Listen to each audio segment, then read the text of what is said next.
Hello, everybody. It is Matthew and Christopher Hey! of the NOLAnerds of the NOLAnerdcast. And we are here to talk about a little movie that you might have heard about called Captain America Civil War, aka Avengers What Age of Ultron Should Have Been. I thought this was for B-movie. No. This is actually for a Kuzo of the Two Strings. Oh no, I watched the wrong movie! Chris. Alright, tell me about B movie. Because I know you didn't actually see that either. B-movie, Uh-huh. it's pretty excellent. Is it? It is. Tell me about it's the very story. becoming. Tell me about the story, Chris. Jerry Seinfeld is a bee who has shenanigans. Yeah. What's the plot line? He falls Break in it love. down. He falls in love with a normal-sized human, and Does he? Yeah. Have you actually seen it? Nah. Exactly. Okay. Just checking on you. All right. I didn't expect you to ask follow-up questions. Yeah. Well, you know what? Next time, don't be so ridiculous. I couldn't. I was going to think of what else came out this weekend that was really bad. And you went with B movie. You could have gone with Mother's Day. Oh shit! Yeah, Mother's Day did come out this week. Yeah, it did. Awkward. Yeah. I gotta work on my bits. You do. You're terrible at it. Gotta workshop some more. But right. So Civil War, son. Woo! Looking back on Age of Ultron, it's not as great as I remember it. Because I tried watching it with my parents to prep them for this movie. Yeah. And even they were like, and then I was like, especially when you hit the farm sequence, you're just like, oh, this is momentum breaking. I have not rewatched Age of Ultron since theaters. I don't even own it. Yeah. So I probably should. But the crucial thing about it is it's a necessary viewing for this movie. Yes. It's. We should also mention that this is not really a Captain America movie. One of the things I actually liked about this is that it was a Captain America movie wrapped up in what could have very well been its own Avengers film. The plot line is a story of Bucky and Cap. Partially. There's also everything else. Yeah. But one of the things that this movie did so well versus, say, like Batman vs. Superman was that it juggled all of its characters really well. Yeah, I really liked when Zemo yelled out Martha. And that stopped the fighting. Right? Speaking of, I both like and dislike Zemo as a character. I like movies, especially comic movies, have this escalation problem where they start off big and then they go bigger and bigger and bigger. And I like that after the Chitauri and Ultron, we scale it down to a personal kind of threat. Right. And his plan is a good one. It's a really good plan. Yeah. No, that's what I like about him. That's what I do. But I really like him, and I also like the humanize him. That whole bit with the cell phone, you don't see where that's going. No, not till the very end. The only problem I have with him is by calling him Zemo, you're squandering yet another Captain America villain. Yeah. Because he's not Zemo. No. He's just not. No. That said, it wouldn't have had as much impact either if it was Joe Schmo Sokovian number 2, you know? I kind of hope that his father was like a Nazi that Captain America killed. Yeah. Something a little more than a Sokovian. Right. But other than that, I think Zemo is probably one of the more successful Marvel villains outside of also Ultron, because he's not so easily forgettable. No. Like, he's not John Q. Yellow Jacket from Ant-Man or any of Iron Man's villains. I'd say he is kind of forgettable in the sense that the whole dynamic with Tony and Cap overshadows everything. Oh, of course. But what I like about him is that I've always been a sucker of the manipulator behind the scenes, that whole reveal about why he wanted to know the location of the other Winter Soldiers was amazing. Did not see where that was going because you thought it was going to be another cookie cutter plot to take over the world, destabilize the world, Hydra stuff. And it didn't go there. And that was awesome. Yeah. But why are we talking about Zemo? When we talk about what everyone came here for? What? The big battle at the airport between Team Cap and Team Iron Man. So first of all, this movie really smoothed out the edges of the comic a lot because the comic is very sprawling. There's a lot of angles to consider on it. Indeed. And by kind of simplifying it, it made what was a really great comic event a lot better. Just by smoothing it down to its finest point. And the battle at the airport is a lot of fun. It's great. That sequence, if I could buy just that sequence, Yeah. that 15 minutes of movie, my goodness. You know what it reminds me a lot of? It reminds me of that scene of X2 when the mercenaries are attacking the house. school. Yeah, and everyone gets their little and that's the finest point of that movie. Yeah. Easily. We should really talk about the 2 new additions, Tom Holland as Spider-Man and Chadwick Boseman. Is it Boseman or Bossman? I think it's Boseman. Boseman? I don't know. As Black Panther. Yeah. This movie did more for making me excited for the new reboot of Spider-Man and the standalone Black Panther movie than I ever would have been without this. No, absolutely. Black Panther killed it. Black Panther was amazing. I like that they had T'Chaka in it, and kind of set up the legacy of that. My question coming off of this is, where are they going with Black Panther? Is he going to be strictly technology based and science based because Wakanda is the most advanced civilization in the world? Are we also going to get the mysticism that he's both worlds?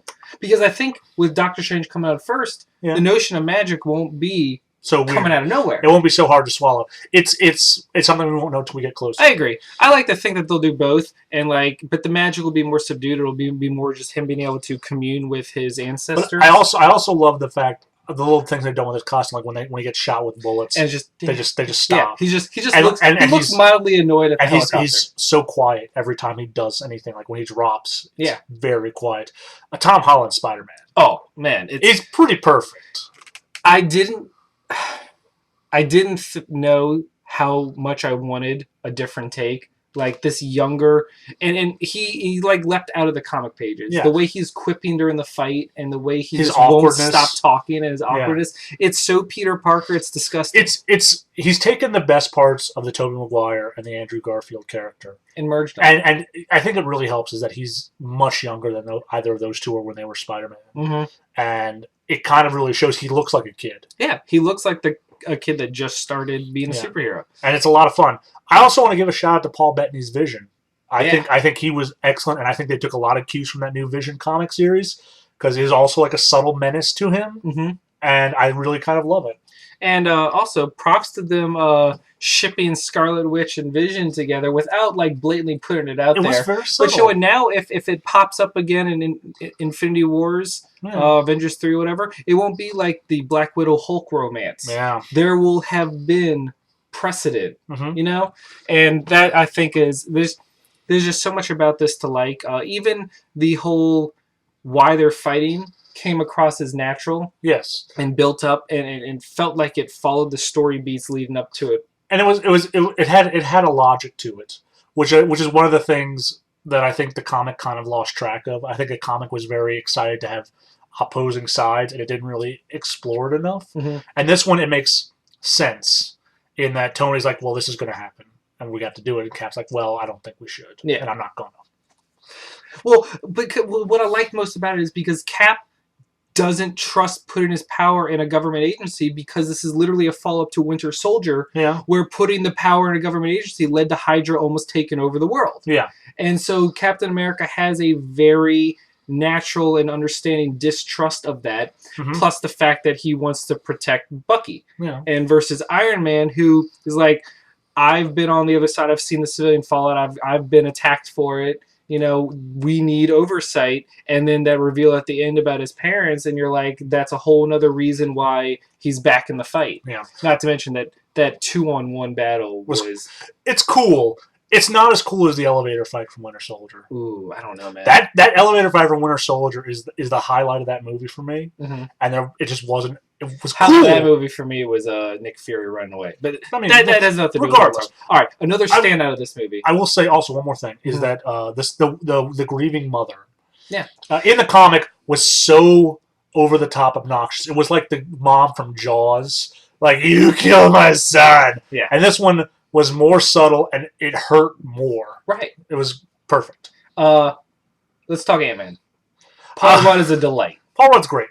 Paul Rudd is just the guy who gets called out, and he's just having he's just excited to be there. Yeah. I don't have any complaints about Paul Rudd. I was not expecting what they were going to do with him. Nope, did not see that coming. However, how great was the reference Spider-Man throws out, because it even reinforces more how young he is. It's perfect for him. He's like, did you guys remember that old movie? It's cute. And you're like, It's cute. I think I think they're going to have to start recasting soon. I think Jeremy Renner looks real old. I don't think Hawkeye is going to have much to do. I don't think he can have much to do anymore. Here's the thing.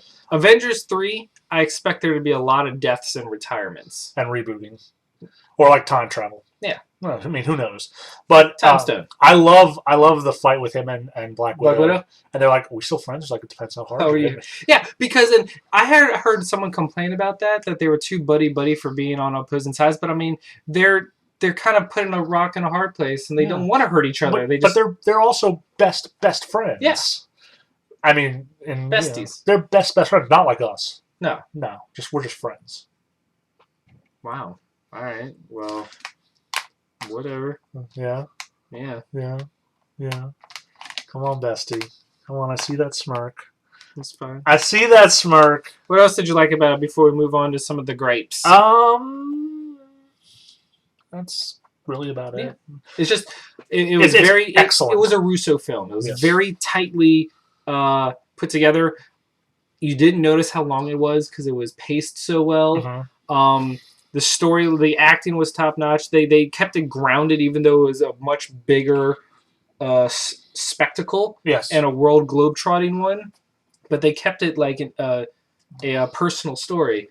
And I mean, the fact that the Russos have now put out two of the best, like if you tell me Gunn or the Russos are making a Marvel movie, I'm gonna be like, cool. Yeah, I'm on board. I'm on board. But not everything was perfect about this movie. The two problems I had outside of my issue with Zemo wasting another Captain America movie or character is wasting another Captain America villain, Crossbones. He even got an origin in Winter Soldier, and they wasted him so quickly. I was kind of expecting Crossbones to play a bigger deal in the finale. Yeah, and I was not expecting his fate. Right. I did not see that coming. Also, the overuse of shaky cam in some of the action scenes early on, outside of the airport scene, like the early battles, was a little jarring. Yeah. But, what you gonna do? Yeah. That's a personal preference. No, and I agree with you. I'm not a real big fan of shaky cam. Yeah. Anything? I didn't really care for Sharon Carter's story in this. I feel like they didn't. She didn't have enough going in, even though they set her up in Winter Soldier, and they kind of threw her in here because they had to. I wasn't in love with it. Let me give you my theory for Avengers 3. All right, you ready? Yeah. Well, actually, let me give you what I thought was going to happen. Okay. I thought Cap was going to die in this movie. Absolutely. But then in Avengers 3, they would use the Time Stone or something, the Soul Gem, to bring him back. To rally everybody for Avengers 3 to fight Thanos. I thought they were going to have Bucky take over. Well, yeah, no, I agree. But then, bring him back for the big Avengers finale to be the rally point. Now that that's not the case, it's kind of ridiculous when you think about someone made a meme where it was like every single person that escaped death, including now, Rhodey and everybody, and then you're like, and then there's just Quicksilver there. The one guy who shouldn't have been shot. And he's like, nah, it's all good. That's one of the big sins of Age of Ultron. That's one of the things I can't forgive from it. Yeah. It's like... Oh. You know what the legit coolest moment of this movie is? Is Captain America holding the helicopter. Just pulling it back. And it looks super cool. Like Chris Evans looks awesome. Dude is jacked. I know. And they put him in smaller shirts. They do every kind of trick you can put in the film. He looks amazing. Dude, it's I'm looking at him, I'm like, Jesus Christ. I actually believe he can do this without any kind of help. I know. It's ridiculous. I will say, in addition to gripes, and there were a lot of superpowers going on in this. I didn't love the fight choreography as much. Really? I think the powered fight scenes were not as good as the unpowered fight scenes from Winter Soldier. Which I think is the high bar still. Well, to be fair, those are always more tightly focused. Oh, sure. It's hand-to-hand combat and stuff. That's why the Black Panther versus Captain America or Black Panther versus Winter Soldier fights were so quick and intense. Yeah. But, it's less... I always like it when they more combine their powers. Yeah. There was that great shot from the Avengers game. That one dual shot power that they had. Which one? With the shield and the blaster thing. Yeah. I saw that. I was like, it's going to do massive damage AoE. Pretty much. That was always my favorite in the first Avengers when they did that. Yeah. Or when Thor and Captain America was It's horrifically broken. Yeah.